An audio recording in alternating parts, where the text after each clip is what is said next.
This NFL offseason is shaping up to be quite possibly one of the craziest. When you have a player like Deshaun Watson, who was recently drafted in 2017, and then went on to put up the statistics that he did with the supporting cast that was around him, despite having a head coach that was fired, who recently came out and said that he is not going to play another down for the Houston Texans until he gets traded. Well, that's how you could tell for a fact that this offseason is going to be crazy. So before we get to the content, do me a favor and sack a like on that like button to help this YouTube channel grow, and consider helping our campaign to get me unbanned on Twitch. It's the top link in the description down below. Just retweet that Twitter link to help me get unbanned. Now that we got all that out of the way, break!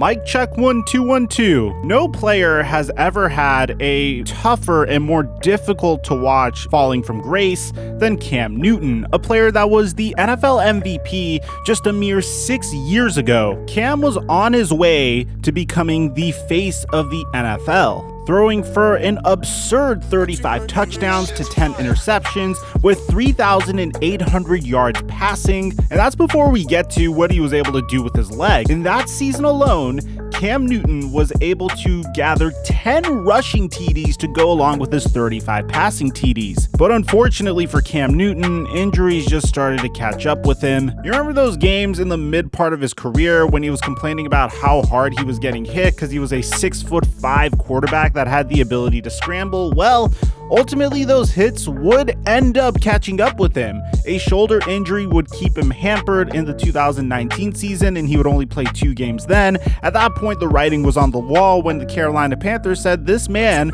simply can't throw. As a matter of fact, he's so bad that we'd rather take Teddy Bridgewater, a player that himself had a freak injury back in the second year of his career, over Cam Newton. Now, Cam Newton ultimately had his shot at redemption with the New England Patriots when he teamed up with Bill Belichick, but ultimately, did he really have the best chance to thrive in that environment? His best wide receiver, Julian Edelman, was on again and off again with injuries, and then after that, the Patriots saw multiple playmakers on the defensive side of the ball leave as well, which just put Cam Newton in the worst situation to potentially win games. Offensively, he looked like a shell of his former self, barely being able to throw passes due to that hampered shoulder.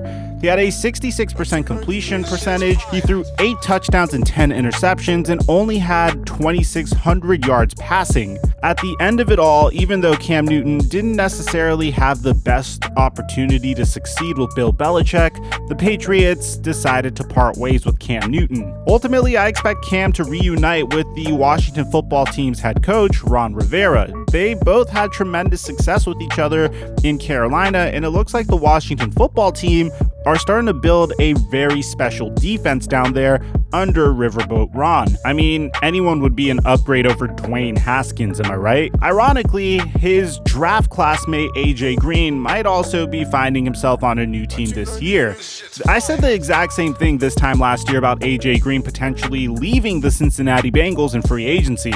It was just time. A brand new regime was coming in, a brand new quarterback, multiple new wide receivers, and the Cincinnati Bengals have been investing heavily at the wide receiver position lately, drafting players like John Ross, Tyler Boyd, and most recently T. Higgins. Crazy enough, some analysts are even mocking the Cincinnati Bengals to potentially take Jamar Chase or Devontae Smith with the 5th overall pick, although I don't necessarily think that's something they should do.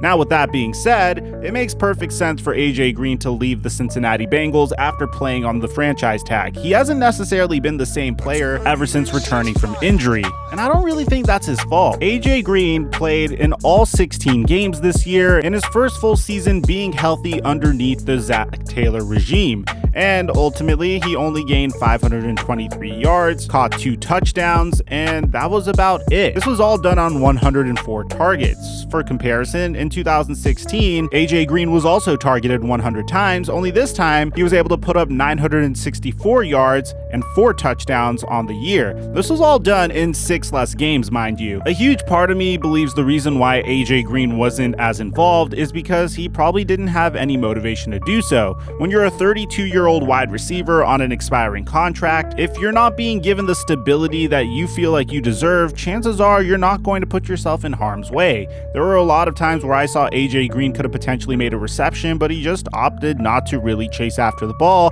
because he didn't want to potentially risk injury. Combine that with the fact that Joe Burrow went down with an injury eventually, and it makes a lot of sense why AJ Green didn't perform so well. Look for him to join a contending team that is in desperate need of a wide receiver, maybe a backup plan for a really good team that loses a wide receiver, or even a team that has a young wide receiver core that could use another veteran presence in the locker room. Speaking of wide receivers, let's talk about Odell Beckham Jr. for a second. Now, this isn't a player that's going to be a free agent this offseason. This is a player that could potentially get traded, and the reason why is simple. You see, the Cleveland Browns aren't nearly as dependent on the passing game and on Baker Mayfield ever since they were able to bring in their most successful head coach to date, Kevin Stefanski, into the mix. You see, Kevin Stefanski depends on the two-headed rushing attack of Nick Chubb and Kareem Hunt to give the Cleveland Browns some support and not be overly dependent on the passing game. As a result, despite Odell Beckham Jr. going out with a torn ACL this year, the Cleveland Browns were still able to put up a remarkable record that was able to get them all the way to the divisional round of the playoffs. This team came within 5 points of beating the eventual AFC champion Kansas City Chiefs, and things look extremely promising for them in the future. Now, I don't necessarily think holding on to a piece like Odell Beckham Jr. would necessarily be worth it for them. They have more pressing needs at the defensive end and cornerback position, and they could use some more help at wide receiver, and being top heavy at the wide receiver position hasn't necessarily been doing them much favors, because when Odell Beckham Jr. went out with an injury, well, the Cleveland Browns were exposed for a lack of wide receiver depth. Nevertheless, there are plenty of teams that would love to get a star wide receiver like Odell Beckham Jr. on the roster. I see the Los Angeles Rams somehow, someway doing whatever it takes to get OBJ on the roster, but since they don't have any assets or capital, then I would easily see the San Francisco 49ers trying to make a move for Odell Beckham Jr. I wouldn't 100% write off the possibility of the Cleveland Browns keeping OBJ, but just from a pure logical perspective, as an armchair general manager, this just makes too much sense for it not to happen. This list would not be complete without Deshaun Watson, and if you guys have been subscribed to this channel, you'd see that we provide a pretty nice Deshaun Watson update at least once or twice a week. Pretty much to summarize like 40 minutes of videos within a minute, there is no way Deshaun Watson will want to play for the Houston Texans. Eventually, the Houston Texans will have to face the music and trade their franchise quarterback, because he's went as far as to say that he will hold out if the franchise doesn't eventually trade him. I could see the Miami Dolphins or the New York Jets trading way too much draft capital to eventually get Deshaun Watson, because he's that special of a player, and he's been extremely vocal about not being willing to even entertain the idea of suiting up in a Houston Texans uniform this year. And considering the fact that the Texans were merely a few pieces away from contention just when Deshaun Watson was drafted, it's really not hard to blame him. After seeing what happened to Matthew Stafford's career when he put on a tremendous career with very little recognition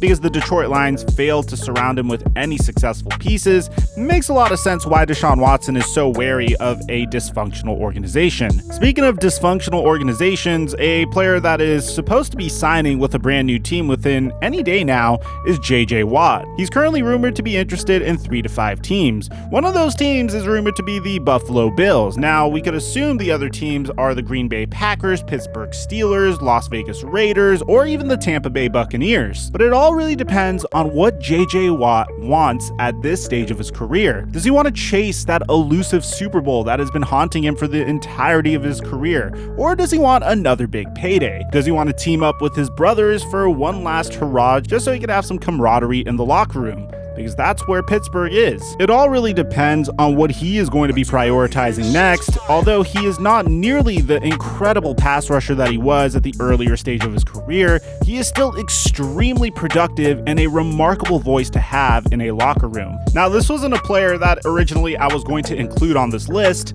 but unfortunately, as a result of what's been going on recently, I feel like it's a foregone conclusion that we're going to see Sam Darnold get traded within the next couple of months, and here is why. Zach Wilson has been making a huge run to the top of NFL draft boards. Many analysts are pegging him as a player that reminds them of Patrick Mahomes-like ability, and while financially it does make a lot of sense to stick with Sam Darnold, when you have 2 first-round draft picks, an ability to give your offensive coordinator, whose brother has done remarkable work with players like Jared Goff and Aaron Rodgers, and you're able to give him the quarterback of his choice in Zach Wilson, a QB that has the ability to make pinpoint accurate passes to any part of the football field with the quick release that he does, and essentially restart the entire quarterback contract timeline, then expect Sam Darnold to eventually get traded for a second-round pick to a team that actually believes in developing him.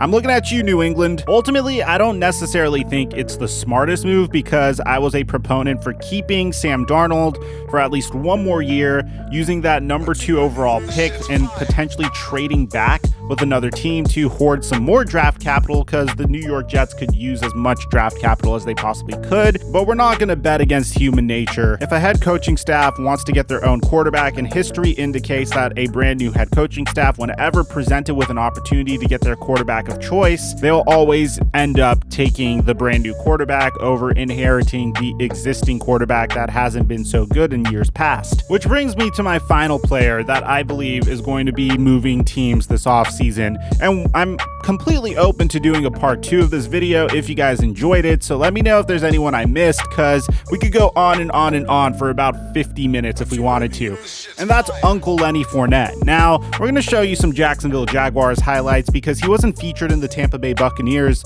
offense as much as I would have liked to see him this year. Believe me, I drafted him extremely early in fantasy football. I didn't think Ronald Jones was going to be the focal point of the offense, but hey, looks like Leonard Fournette was secondary to Ronald Jones for some reason. But ultimately, it ended up being the best thing for his career. He went to the Tampa Bay Buccaneers, made a very crucial run in the Super Bowl, and was able to rebuild his value as a remarkable halfback. Sure, he only averaged 3.8 yards per carry for 367 yards, but what I'm looking at is his abilities as a receiving halfback as well. Leonard Fournette may never capitalize upon the hype that was bestowed upon him when he was coming out of high school as the next coming of Adrian Peterson. And that's okay. He's still a remarkable halfback to add on your roster. The issue with signing him, however, would be what would you gauge an above average running back's value as? At the end of the day, I wouldn't be surprised if he returned to Tampa Bay, but I feel like he'd want to go to a roster where a team would feature him more in the lead back role. So let me know in the comment section down below any other players that I missed out on in particular. Aside from that, I'm your boy Mike. I'm dropping our mic until our next upload.